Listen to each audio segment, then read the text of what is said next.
Even though David Pastrnak is very unlikely to get Hart Trophy consideration, there is one award that he very much should win.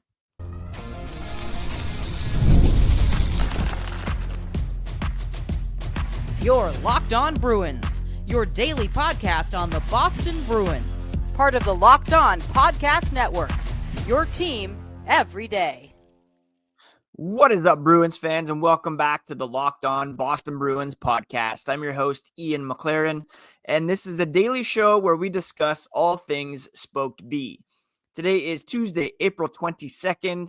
Thank you so much for making Locked On Bruins your first listen every day. It's part of the Locked On Podcast Network, your team every day. And everydayers will also know that you can find the podcast on social media at Locked NHL Bruins. And you can find me, my hockey thoughts, dad jokes, at Ian C. McLaren. I am a lifelong Boston Bruins fan. I've been covering this team for various outlets for 20 years. I was a full-time hockey news writer for thescore.com for 5 years. And I've been hosting this podcast since 2019. On today's episode, we are going to discuss why David Pastrnak won't be a Hart Trophy candidate, even though he probably should be, but there is an award that's tailor-made for his performance this season, and we'll break that down. And also begin our Marshy watch, because we know that Brad Marchand, the Florida Panthers, how far they go has some pretty major implications for the Boston Bruins, and we'll bring that back up here later on in the podcast. Before we get into it, a quick reminder to please hit that subscribe button on your favorite podcast app and on YouTube. If you're watching on video, please also hit the like button and the notification bell so that you never miss a thing. Now, when it comes to Hart Trophy consideration in the NHL, we all know that it is awarded to the player who's deemed the most valuable to his team. And it's voted on by the members of the Professional Hockey Writers Association. The original trophy was donated to the league in 1923 by David Hart, the father of Cecil Hart, longtime head coach of the Montreal Canadiens. It's been awarded 99 times to 61 different players since its beginnings in 1923-24. Now, the thing with the Hart Trophy is that it almost always goes to a player whose team has qualified for the Stanley Cup playoffs. And it's deemed to be kind of, you subtract that player from their respective team and how far they would drop kind of in the standings, right? Or how much it would hurt for that team to lose that player. And when you look at the case of David Pastrnak this season, he finished in a tie for third in scoring with Leon Draisaitl, albeit in 11 more games played. Only Nathan MacKinnon and Nikita Kucherov had more points this season than David Pastrnak and Leon Draisaitl. But, of course, Kucherov, MacKinnon, Draisaitl, the guys immediately behind Pastrnak are Mitch Marner, Connor McDavid, Kyle Connor, Jack Eichel, Cale Makar. Rounding out the top 10, Sidney Crosby. So only two of those players did not make the playoffs this season, Pastrnak and Crosby. If you were to eliminate David Pastrnak from the Bruins this year, obviously they would be probably the worst team in the NHL, but even with him, they finished fifth worst in the NHL. So the drop-off would be from 28th to 32nd. Whereas if you take Nathan MacKinnon off or Nikita Kucherov, they could very well miss the playoffs altogether. Now, a lot of these guys had much more help than David Pastrnak did. You look at Kucherov, he had Brandon Hagel, who finished 12th in the league in points, Braden Point, who finished 20th, Jake Gensel, 26th. So much help there for Kucherov. So many other weapons on his team. You look at Nathan McKinnon. Cale Makar finished 9th. Mikko Rantanen was there for a bit, but then Martin Necas came over. They're both top 20 in scoring. And if you look at Draisaitl, of course, Connor McDavid, Leon Draisaitl go hand in hand. Even Kyle Connor in Winnipeg. You have Mark Scheifele, who had a very good season for them, and Connor Hellebuck in net, who is also an MVP candidate. And then, of course, Mitch Marner has Austin Matthews, William Nylander. David Pastrnak for the Boston Bruins finished 3rd in scoring, and the next closest Boston Bruin, let's see how far we have to go down here. It was Morgan Geekie, who finished 97th in the NHL with 57 points. That's almost 50-point gap between Pastrnak and Geekie. You can see how valuable he was to this team. But again, you take Pastrnak off the Bruins, they drop from having the 5th best odds at getting the number 1 overall pick to maybe at least 1 or 2. And if you take any of these other guys off their teams, yes, they have the talent to keep their teams competitive, but it's possible that some of these teams aren't playoff teams without Kucherov or without certainly in Vegas without Jack Eichel per se having the career season that he did. All that to say, teams that don't make the playoffs, their stars are not deemed as MVPs in the NHL. That's just straight up how it works. I can't remember the last time a player won the award without being on a playoff team. I think the last time it happened was in the late 80s, Mario Lemieux. And of course, he is one of the greatest hockey players of all time. So that kind of makes sense. I believe Jerome McGinley was in the mix in the early 2000s, but it just basically does not happen. Even though David Pastrnak, as we'll discuss here in a moment, was one of the best, if not the best player in the NHL down the stretch. It was not enough to elevate the Bruins into playoff contention. And you can blame Don Sweeney for that.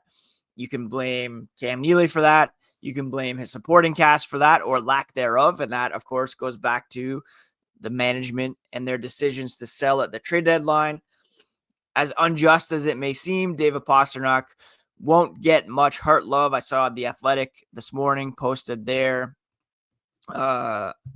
awards prognostications, and David Pastrnak was nowhere to be seen on the Hart Trophy list.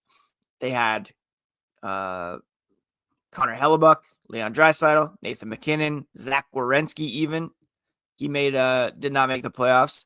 Alexander Barkov, Kirill Kaprizov, Kucherov, Quinn Hughes, McDavid, Makar, Panarin, Matthews, Hughes. And it could very much be Connor Hellebuck who wins. Their top 3 were Hellebuck, Draisaitl, and McKinnon. Pastrnak nowhere on this list at any point, which is kind of unfortunate.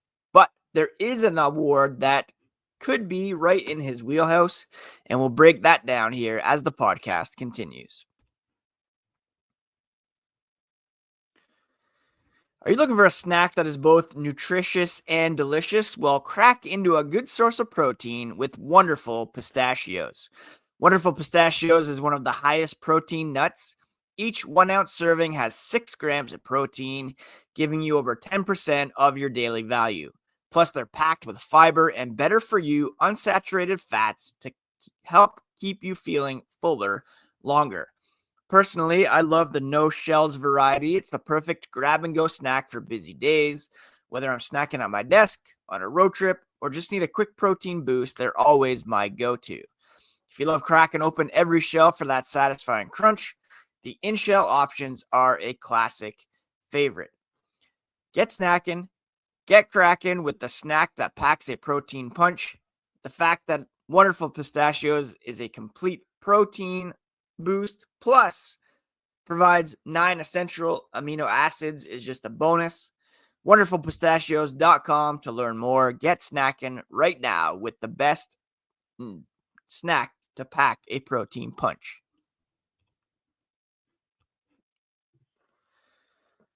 Thank you so much once again for making Locked On Bruins part of your daily routine, free and available on your favorite podcast app and on YouTube. Part of the Locked On Podcast Network, your team every day. And today we're talking about why David Pastrnak likely will not get any love when it comes to Hart Trophy consideration. But there is an award that he very much should be in line for. It's often seen as a companion to the Hart Trophy, but not exclusively, because it comes from a different perspective. While the Hart Trophy is voted on by the Professional Hockey Writers Association, the Ted Lindsay Award, which is formerly known as the Lester B. Pearson Award, is given to the NHL's most outstanding player in the regular season, as judged by members of the NHL's Player Association. So it's not necessarily goes hand in hand. It often does. Or with the Art Ross Trophy, which is given to the league's highest scorer. But the premise is that it goes to the league's most outstanding player, and there's no question that David Pastrnak should be in that conversation. First of all, at 5-on-5 this season, he had the NHL's most points with 66, 5 more than Kucherov, 10 more than third place Sidney Crosby. When it comes to primary assists at 5-on-5, David Pastrnak is also the league leader in that category, and he had 30 compared to 23 for Kucherov and 23 for Crosby, McKinnon, McDavid. So that shows you how much better he was than some of these guys at 5-on-5. Boston's power play was woeful, which was a big difference maker in how they performed overall this season. But if you look at 5-on-5, where the majority of the game is played, if you look at total points, if you look at primary assists, you see that David Pastrnak excelled this season and was the best player in the NHL at 5-on-5 this season. There's just no debating that. The numbers are right there. He also finished in 5th in total goals behind, if you can believe it, Morgan Geekie, Kyle Connor, Cole Caulfield, Tage Thompson. But he's right up there in terms of goals scored. We heard Charlie McAvoy discuss last week when the Bruins were cleaning out their lockers that, in his estimation, David Pastrnak was the best player in the NHL down the stretch. And it's even more impressive considering they had that big sell-off at the trade deadline. They were minus Charlie Coyle, Trent Frederick, Brad Marchand, Justin Brazeau. The focus of the offense was only on David Pastrnak. If the opposition could have shut him down, then, I mean, even if they didn't, chances are they were going to win. But you know what I'm saying? He was the sole focus of the offense. Morgan Geekie, of course, chipped in and broke out largely because of David Pasternak's playmaking prowess. And down the stretch, when the Bruins, yes, they were out of the playoff race, but still playing for pride, still out there trying to prove that they weren't just a team on the downside, but could still compete in the NHL and could rebound quickly next season. David Pastrnak was unbelievable. 20 points in the month of April alone. Let's look at this. This is how he finished the season. 2 points on April 1st, 1 point on the 3rd, 5 points on the 5th, 3 points on the 6th and the 8th, and then 2 points in each of the final 3 games to end the season. The month of April was his best month with only a limited amount of games. Actually, he had 24 points in January, but in like twice the amount of games. So when it comes to voting for the most outstanding player in the NHL, and it's a vote by the PA at the end of the regular season,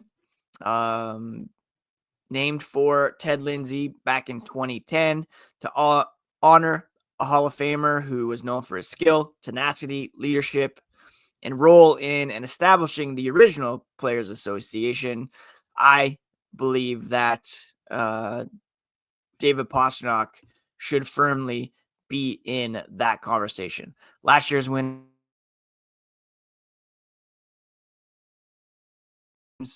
Austin Matthews won it. Leon Draisaitl. Again, it usually goes to players whose teams make the playoffs, but that's not the criteria here. It's just the most outstanding player, and you can't convince me that Pastrnak was not the league's most outstanding player this year, playing with a depleted roster on a team that was not making the playoffs. He kept bringing it each and every night, led the NHL in points in 5-on-5, again, where the majority of the game is played. A lot of these players had boosted point totals from their team's, efficient power plays, which the Bruins did not have. And to lead in points, 5-on-5, 5 more than Kucherov, and to have 7 more primary assists than the next closest player is pretty incredible for David Pastrnak. Quite a feat. And look what he did to Morgan Geekie's game. Morgan Geekie's going to owe him a real cut of his new deal because wouldn't be near as much earning potential for Geekie without David Pastrnak's influence on his season. Pastrnak also finished with 206 shots at 5-on-5, which ranked him 4th. It just goes on and on. He had an incredible season, and he should be in the conversation for the Ted Lindsay Trophy if he's going to be denied a chance at getting the Hart Trophy as the league's most valuable player. All right, now the playoffs are, of course, going full steam. Actually, some teams have already played 2 games, but for whatever reason, the Panthers and the Lightning will begin their series tonight. This series has implications for the Boston Bruins and their fans, and we'll do a quick recap of why here coming up as the podcast continues.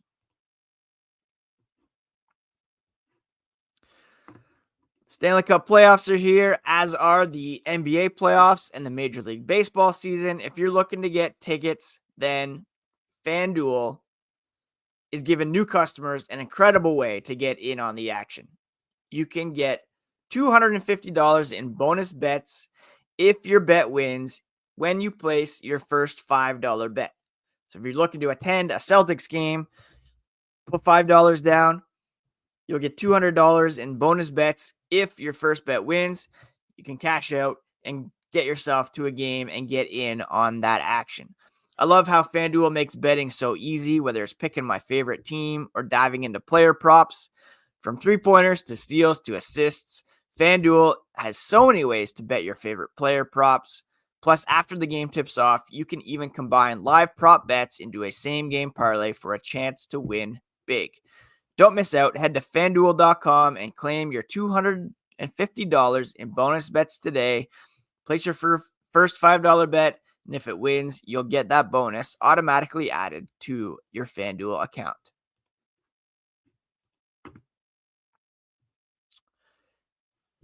So like I mentioned, the Florida Panthers and the Tampa Bay Lightning begin their playoff series tonight, and it has implications for the Bruins a couple of years from now, but it's still pretty important.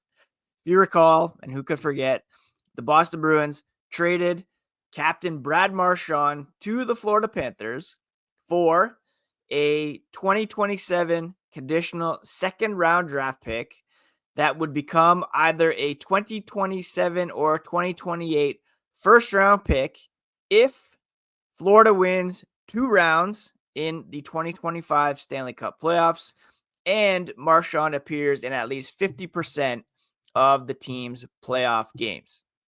So the Lightning would have to lose to Florida. Florida would then have to beat the winner of the Toronto-Ottawa series, and Marchand would have to play in at least 50% of the team's playoff games in order for the 2027 second round pick to become either a 2027 or 2028 first round pick. It's a bit of a mouthful, and of course, the implications aren't going to come to fruition for a couple years, but the reality is it could mean a first round pick for the Bruins in a couple years if the Panthers are able to win 2 rounds and if our boy Marchand plays in 50% of the in the games. Marchand has battled injury this season, and he didn't immediately make his debut for the Florida Panthers because of that injury. I'm not necessarily rooting for the Florida Panthers to win, and once those conditions are met, I would gladly be fine with them putting out of the Stanley Cup playoffs. But it would be nice to get that extra first round pick, even though, yeah, it's still a few years away. Who knows where the Panthers will be in the standings at that time? It could still be a late pick. Maybe they'll be on the downswing by then, and it could end up being a nice high pick. Who knows? But the reality is a first round pick is a first round pick. It was an underwhelming return for Brad Marchand. I would have liked to have seen him stick around. Best case, maybe he comes back in free agency and brings Sam Bennett along with him, his new buddy down there in Florida. Worst case, the Panthers don't win any playoff rounds. Marchand doesn't play in half the games, and the Bruins end up with a second round pick in 2027.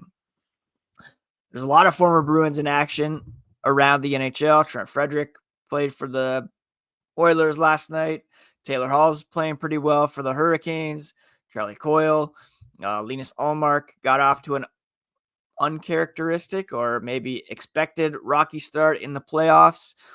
Maybe at some point we'll do an update on former Bruins in the Stanley Cup playoffs.